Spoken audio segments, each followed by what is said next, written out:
All right, pre-algebra. We are going to talk about slope today. We're going to split it up into two parts. Today, we're just going to talk about defining the slope when a line is on a graph.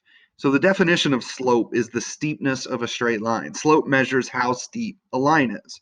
A couple ways to calculate slope is rise over run or change in y over change in x. And those both mean the same thing in that if you think about rise is going up and down when you rise up out of your seat.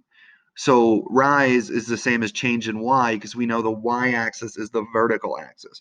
Run, we run left and right, and same thing with change in x, that's a horizontal axis.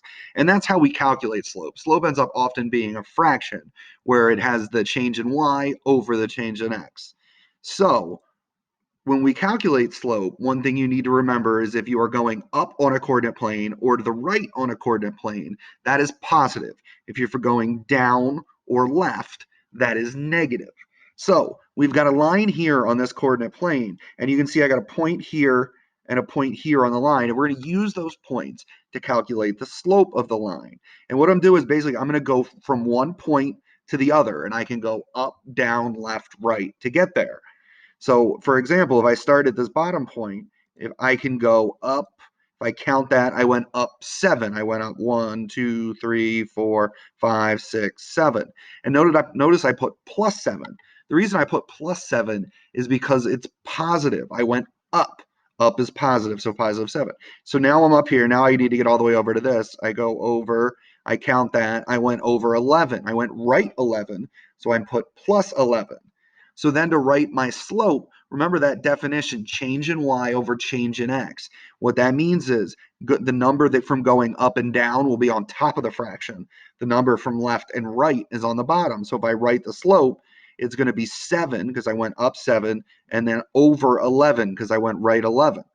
Now, I have a lot of students ask, well, what if I didn't start at this bottom point? What if I started at this point and went from this point over here at 5, 1 and went all the way to this point at -6, -6? What would happen then? So if I did that, I would go down. So I end up going down 7. If I count, I went down 7. Notice I put a -7 though, because I went down, and down we know would be negative. And then I go left 11. Again, I put a minus sign because to the left is negative. So if I were to write that slope, it would be -7 over -11. My up and down number is -7. My left and right number is -11. Now, when you have a fraction and you have a negative on top and bottom, those two negatives cancel out, and it ends up just being 7 over 11. And you can see we got the same slope both times. All right, let's do another. So let's look at this one. You can see I've got a point here and a point here. So I got a point at -4, 5, and 0, 3. And I'm going to use those 2 points to calculate the slope. And it doesn't matter which one you start at. I typically, whichever point I start at, I like to go up or down first because that gets me in the habit of doing that first because that's the number that needs to be on top. So I start at this point, I go down 2, and I put -2 because I went down 2. Then from here to get to 0, 3, I end up going right 4. So I put +4. And if I were to write that out now as a slope, as a fraction, I put the top number or the up and down number on top. That would be -2. And I put it over the number left from going left and right, which was +4. So just 4. So I have -2 over 4. And now what I'm going to do is this fraction can simplify. So I need to simplify it. 2 over 4 simplifies to 1/2. Don't forget the negative sign. You could put it in front or you could just leave it where it is. It doesn't matter.